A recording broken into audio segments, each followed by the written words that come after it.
گئے تھے اس میں سے ایک بچ گیا ہے۔ میرے آقا علیہ السلام فرماتے ہیں، حجت الاسلام امام غزالی لکھتے ہیں کہ اگر کوئی بندہ جوئے کے آلات کو اپنے ہاتھ میں لیتا ہے تو گویا کہ وہ اپنے ہاتھوں کو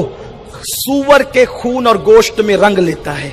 اس لیے ہمارے جوانوں کو چاہیے جہاں شراب سے بچیں، جوئے سے بچیں، زنا کے اڈوں سے بچیں، کیونکہ میرے رسول علیہ السلام نے فرمایا جو زنا کرتا ہے ایمان اس کے سینے سے نکل جاتا ہے۔ آقا فرماتے ہیں جو شراب کا ایک گھونٹ پیے توبہ کے بغیر مر جائے، اس کی قبر میں جب اسے رکھا جائے گا تو اس کا چہرہ قبلے کی طرف نہیں ہوگا، یعنی ایک گھونٹ شراب پینے والا بغیر توبہ کے مرے گا تو قبلے کی طرف اس کا چہرہ قبر میں ہو، قدرت کو یہ بھی گوارا نہیں ہے۔ میرے آقا علیہ السلام کے دیوانوں، ہم اہل سنت ہے، ہم عقیدے کے ساتھ ساتھ ہم اعمال کی طرف بھی توجہ دیں، یہی پیغام ہے اور یہی پیغام دیا جاتا ہے سنی دعوت اسلامی کی طرف سے، علماء اہل سنت کی طرف سے، خانقاہ ماریرہ کی طرف سے۔ آپ اور ہم سب مشترکہ طور پہ خوش نصیب ہے کہ آج ہمارے درمیان تاج المشائخ موجود ہے۔ یہ کون ہے آپ جانتے ہیں؟ ہمارے بزرگوں نے، صوفیاء نے کہا ہے کہ گدی نشین بدلتا ہے، گدی نہیں بدلتی۔ ہمارے صوفیاء کہتے ہیں گدی نشین بدلتا ہے، گدی نہیں بدلتی۔ آج حضور تاج المشائخ صاحب البرکات کی گدی پر بحیثیت زیب سجادہ موجود ہیں۔ اس کا مطلب یہ ہے کہ اگر ہم نے اپنی ماتھے کی آنکھوں سے سرکار صاحب البرکات عشقی پیمی کو نہیں دیکھا ہے، ہم نے حضور اچھے میاں کو نہیں دیکھا ہے، ہم نے سرکار نور کو نہیں دیکھا ہے، ہم نے سرکار آل رسول احمدی کو نہیں دیکھا ہے، تو اگر ان کے جلووں کو دیکھنا ہے تو حضور تاج المشائخ کا چہرہ دیکھ۔ سبحان اللہ۔ وہ خانقاہ جس خانقاہ سے منسوب اور نسبت پیدا کرنے والے اپنے وقت کے بڑے بڑے آفتاب و مہتاب بن جاتے ہیں۔ میں ماریرہ شریف حاضر ہوا، میرے سامنے کسی نے کہا، فرمایا کہ ماریرہ شریف سے وابستہ ہونے والے لوگ بہت بڑے بڑے ہوتے ہیں۔ میں نے کہا بڑے بڑے ہوتے نہیں ہیں، وہ یہاں آ کر بڑے ہوتے ہیں، بے شک بڑے آ کر کے یہاں منسلک نہیں ہوتے ہیں، چھوٹے آتے ہیں تو بڑے ہو جاتے ہیں۔ بے شک۔ آپ کسی بھی تاریخ کو اٹھا کر کے پڑھ لیں، حضرت شاہ عین الحق سے لے کر اور ان سے پہلوں کو بھی دیکھ لیں آپ، امام اہل سنت تک، چاہے شاہ عین الحق کی ذات ہو، چاہے شاہ فضل رسول کی ذات ہو، چاہے حضور تاج الفول مولانا عبد القادر بدایونی کی ذات ہو، چاہے حضرت سیدی اعلیٰ حضرت امام احمد رضا خان محدث بریلوی کی ذات ہو، چاہے حضور سیدی سرکار تاجدار اہل سنت حضور مفتی اعظم کی ذات ہو، یہ میرا دعویٰ ہے کہ آتے چھوٹے ہیں پھر بڑے ہوتے ہیں وہاں سے وابستہ ہو کر۔ اس کی ایک آسان سی مثال اور دلیل یہ پیش کی جا سکتی ہے کہ 6 مہینے کے مصطفیٰ رضا کو اگر منہ میں انگلی ڈالی جاتی ہے تو پھر وہ اپنے وقت کے کتب کی حیثیت سے علماء میں اپنی پہچان بناتے ہیں، اور علماء جلدی سے کسی کو نہیں مانتے ہیں، لیکن یہ حضور مفتی اعظمین کا بہت عظیم وصف ہے کہ ان کے دامن سے زیادہ تر وابستہ ہونے والے لوگ علماء ہیں، اور بڑے بڑے علماء ہیں جن میں سے محققین اور نقاد تک ہیں، لیکن حضور مفتی اعظم کی ذات میں کوئی انگلی نہیں رکھ پاتا۔ میں سوچتا ہوں کہ یہ بات کیا ہے، تو دراصل ناشتے کے دسترخوان پہ قائد محترم نے ایک شعر کی طرف توجہ دلائی تو وہ بات یہاں یاد آتی ہے، یہ فیضان نظر تھا یا کہ مکتب کی کرامت تھی، سکھائے کس نے اسماعیل کو آداب فرزندی۔ تو یہ تو ڈاکٹر صاحب نے حضرت جناب اسماعیل علیہ السلام کی طرف اشارہ کیا ہے، ان کا فیض لیتے ہوئے ابن رضا کی زندگی کو دیکھ لیں کہ اگر 6 مہینے کی عمر میں حضور سرکار نوری میاں انگلی ڈالتے ہیں اور خلافت دیتے ہیں، آپ سے میں پوچھنا چاہتا ہوں 6 مہینے میں بڑے سے بڑے پیر کے بچے کے بارے میں گارنٹی نہیں دی جا سکتی کہ یہ جوان ہو کر کے داڑھی رکھے گا کہ داڑھی منڈائے گا، یہ نمازی ہوگا کہ بے نمازی بھی ہوگا، کوئی گارنٹی نہیں دی جا سکتی کسی شخصیت کے لیے، بڑے سے بڑے بزرگ کی اولاد کے لیے کوئی گارنٹی ہے؟ بھائی داڑھی بھی منڈا سکتا ہے، شرابی بھی بن سکتا ہے، جب صحابی رسول کا بیٹا بگڑ سکتا ہے، روئے زمین پر نبیوں کے بعد سب سے افضل ترین جماعت صحابہ کی ہے، صحابہ سے بڑا درجہ کس کا ہو سکتا ہے؟ انبیاء کے بعد، لیکن جب حضرت امیر معاویہ کاتب وحی ان کا بیٹا بگڑ گیا تو پھر کس کے بیٹے کے بارے میں آپ گارنٹی دے سکتے ہیں 6 مہینے کی عمر میں کہ یہ بڑا ہو کر پابند شرابی ہوگا؟ لیکن سرکار نور کو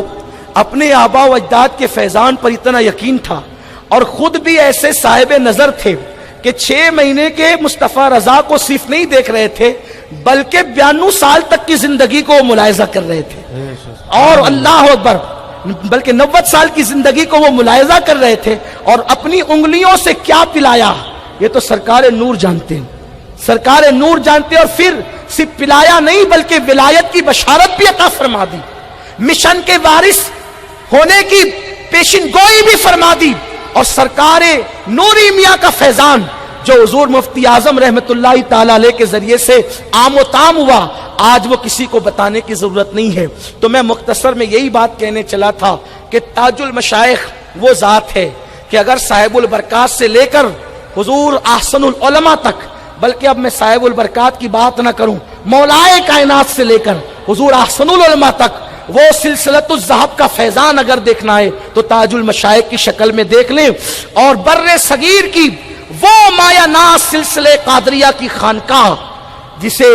ہم ماہرہ مطہرہ کہتے ہیں، اس کا تاجدار آج ہمارے سامنے ہے۔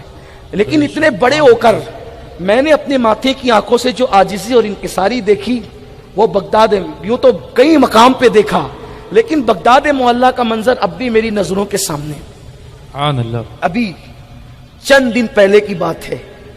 بلکہ 8 سے 9 دن پہلے کی بات ہے، حضور غوث الاعظم دستگیر کے قدموں میں محفل سجی ہے، اور وہ تاج المشائخ، اللہ اکبر، جہاں پر بڑے بڑے جا کر کے اپنا سر جھکاتے ہیں، آپ کرسی پہ بیٹھے ہیں، غوث پاک کے صاحب سجادہ تشریف لائے، ان کی عمر مجھے لگتا ہے 40 سال سے زیادہ کی نہیں ہوگی۔ ہم نے اپنی آنکھوں سے دیکھا، حضرت پیروں کی تکلیف سے اس وقت تو 2 4 اللہ حضرت کی بلا کو شفا دے، شفائے کاملہ و عاجلہ دے، اور ہم غرباء اہل سنت پہ حضرت کا سایہ دراز فرمائے۔ پیروں کی تکلیف کے باوجود ہم نے اپنی آنکھوں سے دیکھا، آنکھوں میں آنسو جلملانے لگے کہ اس پیرانہ سالی میں بھی، طبیعت کی حلالت میں بھی حضرت 2 زانوں اس 40 سالہ شہزادے کے سامنے بیٹھ گئے۔ ہم نے کہا اگر خانقاہوں کا رنگ دیکھنا ہے تو آج دیکھ لیا جائے۔ دریا دریا کے سامنے ہے لیکن اس کے باوجود بھی کس انداز کے ساتھ بیٹھے رہے دیر تک۔ آخرکار جب ان کی توجہ ہوئی حضرت کی طرف تو فرمایا شیخ آپ اوپر بیٹھ جائیں۔ اوپر بھی بیٹھے تو یوں ہاتھ باندھ کر کے اور مکمل طور پر نہیں بیٹھے، اور جب محفل کا اختتام ہوا تو پھر قادری اور برکاتیوں کی چیخیں نکل گئی۔ وہ یہ تھا کہ 40 سال کی کالی داڑھی والا شہزادہ سامنے کھڑا تھا، اور سفید ریش برکاتی دولہا ان کے قدموں کو چومتا ہوا نظر آ رہا تھا۔ ہم نے اپنی آنکھوں سے یہ منظر دیکھا، اور پھر پتا چلا کہ صاحب فضل کا مقام صاحب فضل جانتے ہیں۔ اور میں حضور اچھے میاں کے 2 مصروں پر اپنی گفتگو ختم کرتا ہوں۔ قادری نسبت اگر مل جائے تو دنیا اور آخرت کی پریشانیوں سے چھٹی مل جائے۔ حضور اچھے میاں فرماتے ہیں غلام غوث اعظم بے کسو مستر نمی مانن،